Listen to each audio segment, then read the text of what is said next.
እግዚአብሔር እንደማይናገራችሁ የሚሰማችሁ ወይንም እግዚአብሔርን የምትጠይቁት ነገር እንደማይመልስላችሁ የምታስቡ ሰዎች በሕይወታችሁ ውስጥ እግዚአብሔር እንደውም ተናግራችሁ የሚያውቅ የማይመስላችሁ። እግዚአብሔር ለመናገር ሰዎችን አይመርጥም። እግዚአብሔር ሁሉንም እርሱን ለፈለጉት እግዚአብሔር ይናገራል። ነገር ግን ጥያቄው እግዚአብሔር ይናገራል ወይ ሳይሆን እኛ እናዳምጠዋለን ወይ ነው። እግዚአብሔር እንደማይናገረን የሚሰማን 3 ምክንያቶችን ልንገራችሁ። አንደኛ፣ እግዚአብሔር የሚናገር የሚመስለን ወይንም መልእክት የሚያስተላልፍልን በተወሰኑ መንገዶች ብቻ እንደሆነ ነው የምናስበው። ሁለተኛ፣ ሌላው እግዚአብሔር ወደኛ መልእክት የሚያስተላልፍበት እኛን የሚናገርበትን መንገዶች አለማወቃችን ነው። ሶስተኛ ደግሞ እነዛ መንገዶች ብናውቅም እንኳን እግዚአብሔር የሚናገርበትን ወደኛ መልእክት የሚያስተላልፍበትን መንገዶች ብናውቅም እንኳን እነዛን ከሌሎች ድምጾች ለይተን የእግዚአብሔር ድምጽ እንደሆነ የምናውቅበት አይነት ነፃ የሆነ ህይወት የለንም። ወይንም በተረጋጋ መንፈስ ሆነን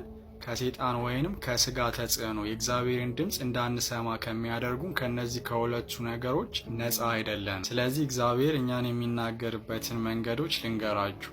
እኛ የምንጠብቀውንም እና ደግሞ እኛ የማናውቀው እግዚአብሔር ግን እኛን የሚናገርበት መንገዶችንም ልንገራችሁ። ብዙዎቻችን የምናውቀውና እግዚአብሔር የሚናገርበት ብቸኛ መንገዶች የሚመስሉን፣ አንደኛ እግዚአብሔር በነቢያቶች ይናገራል፣ ሁለተኛ በድምጽ፣ ሶስተኛ ደግሞ በህልም። እነዚህ ብዙዎቻችን የምናውቃቸው ናቸው እና እግዚአብሔር ከነዚህ ውጪ የሚናገርበት መንገድ ያለ አይመስለንም። ሌሎኞቹ እግዚአብሔር የሚናገርባቸው መንገዶች እና ብዙ ትኩረት የማንሰጣቸው እና ብዙ ጊዜ እግዚአብሔር በነዛ መንገዶች ተናግሮን ነገር ግን የእግዚአብሔርን ድምጽ ለይተን መስማት ስለማንችል ችላ ያልናቸውን መንገዶች ልንገራችሁ። እነዚህም እግዚአብሔር በስሜት ይናገራል፣ በሀሳብ ይናገራል፣ በሁኔታዎች ይናገራል ወይንም በክስተቶች ይናገራል እና እነዚህ መጨረሻ ላይ የጠቀስኳቸው የእግዚአብሔር ንግግሮች ብዙዎቻችን ኖቲስ የማናደርጋቸው ለማዳመጥ መረጋጋት ይፈልጋሉ። ከእግዚአብሔር ዘንድ መምጣታቸውን ለማወቅና ለመስማት መረጋጋት ይጠይቃል። ስጋችንና ሴጣን በእኛ ላይ ኃይል ካለው ያ ነገር የስጋችን ስሜት ይመስለናል ወይንም ደግሞ ከእግዚአብሔር ዘንድ ሳይሆን ከሌላ ከክፉ መንፈስ የመጣ ሊመስለን ስለሚችል፣ በተመሳሳይ በሀሳብና በሁኔታዎችም ጭምር የሚናገረን በዛ ልክ ልንረዳ ስለምንችል ስጋችንንና ክፉን ማሸነፍ መቻል ይኖርብናል እና እግዚአብሔር በአንድም በሌላም ይናገረናል። ነገር ግን ትልቁ ጥያቄው እኛ እናዳምጠዋለን ወይ ነው። እርሱን ለማዳመጥ ደግሞ እርሱን ማወቅ ይጠይቃል። ከዚህ በፊት የሳሙኤልን ታሪክ አይተናልና ሳሙኤልን እግዚአብሔር 3 ጊዜ ጠርቶታል። ነገር ግን 3ቱም ጊዜ ሳሙኤል እግዚአብሔር እንደጠራው አላወቀም። እርሱ ማን የጠራው እየመሰለው ነበር፣ ኤሊ የጠራው ይመስለው ነበር። ሳሙኤል የእግዚአብሔርን ድምፅ አልለየም። ያም የሆነበት ምክንያት ምን ይላል መጽሐፍ ቅዱስ ላይ? እግዚአብሔርን ስላላወቀ ነው ይላል። ስለዚህ የምታውቁትን ድምፅ ስትሰሙ ትለያላችሁ፣ የማታውቁት ከሆነ ግን አትለዩትም። ስለዚህ እግዚአብሔርን የሚያውቅ ሰው ድምፁን ይለያል።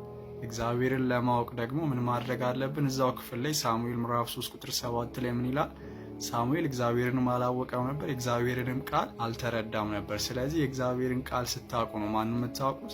እግዚአብሔርን የምታውቁ። እግዚአብሔርን ልንቀርብ ወይንም ልናውቅ የምንችለው ቃሉን በማንበብ ስለሆነ። እግዚአብሔር ለምን በህልም አልተናገረኝም፣ በድምፅ አልተናገረኝም ብላችሁ የበታችነት ስሜት ወይንም እንዳነሳችሁ እንዳይሰማችሁ። እግዚአብሔር በህልም የሚናገረው አንዳንድ ጊዜ እኛ ቢዚ ስንሆን ነው፣ ስራ ሲበዛብን ነው። ይህንንም መጽሐፍ ቅዱስ መክብብ ምዕራፍ 5 ቁጥር 3 ላይ ይናገራል። በስራ ብዛት ህልም ይታያል እያለ የእግዚአብሔርን ድምፅ ለይተን ማዳመጥ የማንችልበት ሁኔታዎች ውስጥ ስንሆን እግዚአብሔር እኛን ለመናገር የሚጠቀመው መጀመሪያ ላይ የጠቀስናቸው 3ቱ መንገዶችን ነው። ህልም፣ በድምፅና በቀጥታ በሰው እና እግዚአብሔር በወደደው መንገድ እኛን ይናገረን። የእኛ ጥያቄ መሆን ያለበት እኛ እግዚአብሔርን ልንለምን የሚገባል እርሱን የምናዳምጥበትን አቅም እንዲሰጠን ነው መሆን ያለበት።